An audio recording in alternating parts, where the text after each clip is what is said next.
Hey guys, welcome back to my channel. This is Srishti. So आज की video most asked question पे based है कि क्या BHMS डॉक्टर सर्जरी कर सकते हैं. मैं इस वीडियो में आपके इसी क्वेश्चन का आंसर दूंगी. So without any delay, let's begin.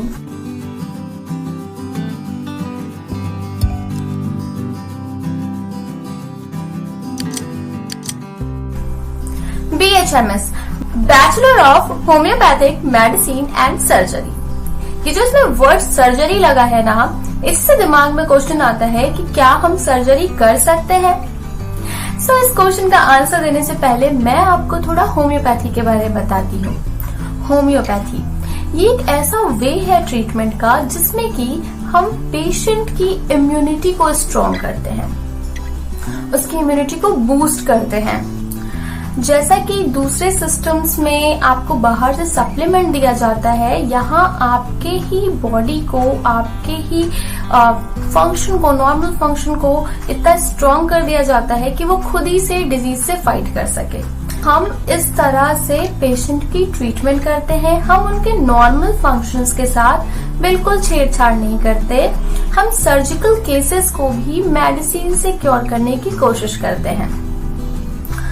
अब आपके क्वेश्चन का शायद आंसर मिल जाए, क्योंकि हमें सर्जरी की जरूरत नहीं है, इसीलिए हम सर्जरी नहीं करते. सो BHMS डॉक्टर अगर आप मेनली रूप से पूछो तो वो सर्जरी नहीं कर सकते हैं, बट वो माइनर सर्जरी परफॉर्म कर सकते हैं. Minor surgery in the sense of stitches और फिर जो भी छोटी मोटी चीजें हैं जो कि बहुत बड़ी नहीं, लाइक आप फॉरेन बॉडी का रिमूवल कर सकते हो, ईयर और नोज से एंटीरियर एंड पोस्टीरियर पैकिंग कर सकते हो ड्यूरिंग एपिटैक्सिस.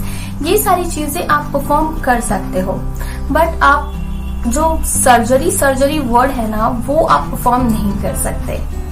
ओके, सो अब नेक्स्ट क्वेश्चन आता है कि जब हम सर्जरी कर ही नहीं सकते तो फिर ये सर्जरी वर्ड है ही क्यों BHMS कोर्स में.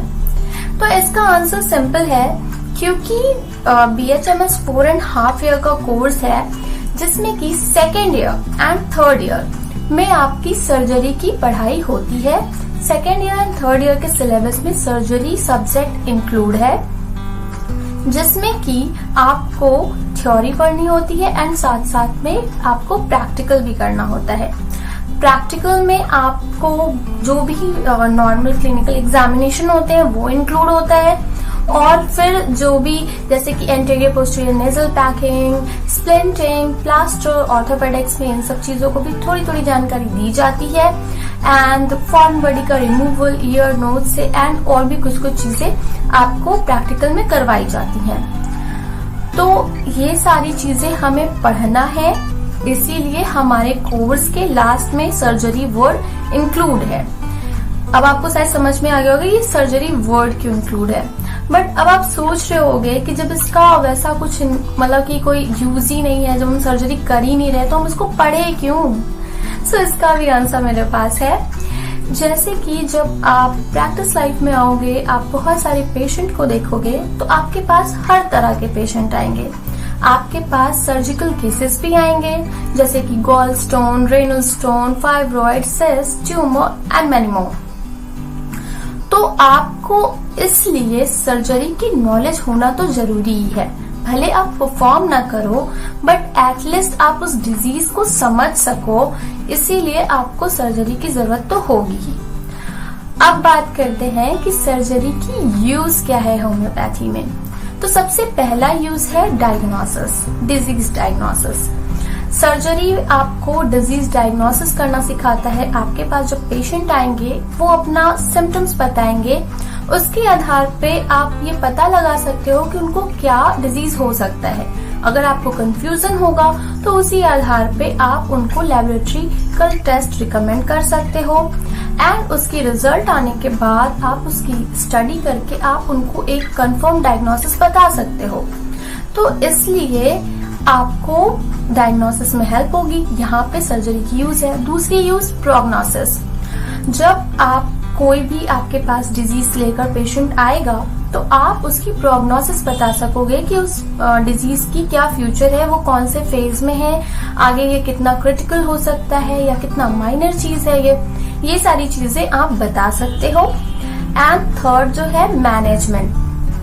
सर्जरी जो है वो आपको डिजीज के साथ उसकी मैनेजमेंट के बारे में भी सिखाता है जब आप पढ़ोगे सर्जरी सब्जेक्ट, तो कि हाँ आपको क्या डूज एंड डोंट्स करने हैं, मीन्स क्या चीजें अपनी लाइफस्टाइल में अडॉप्ट करनी है, क्या सारी चीजें आपको अपने लाइफस्टाइल से निकाल बाहर कर देनी है ताकि आप हेल्दी लाइफ जियो, एंड आपको क्या खाना है क्या नहीं खाना, ये सारे सजेशन आप दोगे।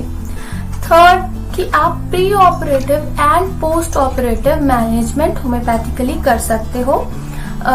हाँ, कंसेंट ऑफ सर्जन, आप उनके कंसेंट से ही करना। एंड लास्ट चीज जो है वो है लिमिटेशन। अगर जब आप सर्जरी पढ़ोगे तभी आपको उसकी लिमिटेशन के बारे में पता चलेगा कि कब हमारी होम्योपैथी में मेडिसिन बंद कर देनी चाहिए और कब उन्हें रेफर कर देना चाहिए सर्जरी के लिए। ये मैंने जरूर कहा कि हम पेशेंट की ट्रीटमेंट करते हैं जिसमें कि हमें सर्जरी की जरूरत नहीं पड़ती, हम बिना सर्जरी के सर्जिकल केस की भी ट्रीटमेंट कर देते हैं, बट इसमें भी लिमिटेशन है। जैसे कि सबसे पहली लिमिटेशन कि कोई सीवियर इंजरी है या एक्सीडेंट हो गया सीवियर, किसी को ब्रेन हैमरेज हो रही है, उसकी बहुत ज्यादा ब्लीडिंग हो रही है, तो उस टाइम पे आप मेडिसिन देके वेट एंड वॉच नहीं कर सकते क्योंकि उसकी ब्लीडिंग से ही वो उसकी जान जा सकती है। तो उस टाइम पे आप उसको रेफर करोगे एंड आप नहीं कर सकते मेडिसिन से ट्रीटमेंट। दूसरी लिमिटेशन है कि किसी को कंजेनाइटल अबनॉर्मलिटीज है, लाइक क्लेफ्ट पैलेट है, अगर क्लेफ्ट पैलेट है तो आप उसको मेडिसिन से दोबारा से ला तो नहीं सकते हो ना, वो तो सर्जरी से ही ठीक होगी। थर्ड चीज है कि अगर किसी को इरिवर्सिबल पैथोलॉजी है, जैसे कि इरिवर्सिबल पैथोलॉजी में जैसे ट्यूमर है, किसी को कैंसर है, तो कैंसर में अब वो दोबारा से वो रिकवर तो होगा नहीं। आप जितनी जल्दी उस ऑर्गन को या उस एरिया को रिमूव करके हटा दो आप उतनी जल्दी सेफ हो सकते हो। सो इन सारे जगह पे आपकी होम्योपैथी में मेडिसिन आप नहीं यूज कर सकते, आप उनको सर्जरी के लिए रेफर कर सकते हो। या फिर किसी डिजीज की स्टेजेस काफी सीवियर हो गई है, वो अब मेडिसिन से रिकवर नहीं हो सकता, तब भी आप रेफर कर सकते हो। तो इन सब चीजों की नॉलेज आपको तभी होगी जब आप सर्जरी पढ़ोगे, जब आप डिजीज को जानोगे। एंड नेक्स्ट चीज जो है और लास्ट चीज जो है वो है कि आपकी ट्रीटमेंट में हेल्प करेगा, क्योंकि सर्जिकल केसेस में मेडिसिन थोड़ी चेंज हो जाती है, उसकी पोटेंसी चेंज हो जाती है, जो कि अगर आपको आइडिया होगा कि सर्जिकल केसेस में कैसे उसको डील करें तभी आप उनको सही ट्रीटमेंट दे पाओगे। ओके, सो आई होप कि आपको समझ में आ गया होगा कि इसकी यूज क्या है। अब लोग मुझसे पूछते हैं कि ठीक है BHMS में हम सर्जरी बेसिक लेवल पे सीखते हैं, इसे हम परफॉर्म नहीं कर सकते, तो क्या हम इसके आगे मास्टर कर सकते हैं सर्जरी से? क्या MD में सर्जरी इंक्लूड है? सो नो, अभी तक तो बिल्कुल इंक्लूड नहीं है। वैसे भी हमें जरूरत नहीं है सर्जरी की, इसीलिए इंक्लूड नहीं है। आप क्यों सर्जरी के पीछे भाग रहे हो? जब आप second year and third year में पढ़ाई भी हो तो उस टाइम पे आप सर्जिकल केसेस को समझने में ज्यादा समय बिताना कंपेयर टू कि ये सोचने में कि हम काश कि हम भी सर्जरी करते या कर रहे होते। क्योंकि आपकी जो पैथी है उसका मूल मंत्र यही है कि हम उनको सबसे सेफेस्ट वे से क्योर करेंगे, उनको कोई साइड इफेक्ट नहीं देंगे और उनको बाद में कोई तकलीफ ना हो, बिल्कुल हेल्दी हो जाए, हम ये चाहते हैं। सो हमें सर्जरी की जरूरत नहीं है, इसीलिए अभी तक हमारी MD में ऐसी कोई सर्जरी सब्जेक्ट नहीं है, हम सर्जरी नहीं कर सकते। MD में भी और कई सारे कोर्सेज हैं, मैंने उस पर एक अलग से वीडियो बना रखी है कि कैरियर आफ्टर BHMS, आप वो चेक कर सकते हैं, मैं ऊपर आई बटन में लगा दूंगी और डिस्क्रिप्शन में भी डाल दूंगी। ओके, सो आपको शायद समझ में आ गया होगा कि क्यों जरूरत नहीं है। एंड आप जब आप second year and third year में पढ़ो तो उस टाइम पे सर्जरी को समझने की कोशिश करना एंड अपने पैथी पे थोड़ा प्राउड फील कर लो कि हम सबसे सेफेस्ट वे से ट्रीटमेंट दे रहे हैं। एंड इसका बिल्कुल भी अफसोस मत करो कि हम सर्जरी नहीं कर सकते। एंड आई होप कि आपको मेरी ये वीडियो थोड़ी यूजफुल लगी होगी, आपके जो भी डाउट्स होंगे वो थोड़े क्लियर हो गए होंगे। सो अगर आपको मेरी वीडियो अच्छी लगी हो then please like, share and subscribe to my channel. और अगर आपको कोई भी डाउट है, कोई भी क्वेरी है तो आप कमेंट्स में पूछ सकते हो, या फिर कोई रिक्वेस्ट है किसी वीडियो पे तो आप मुझे कमेंट्स में डाल सकते हो। आप मुझे चाहो तो इंस्टाग्राम पे डीएम भी कर सकते हो, लिंक डिस्क्रिप्शन बॉक्स में है। See you in my next video, till then bye bye, take care, thank you.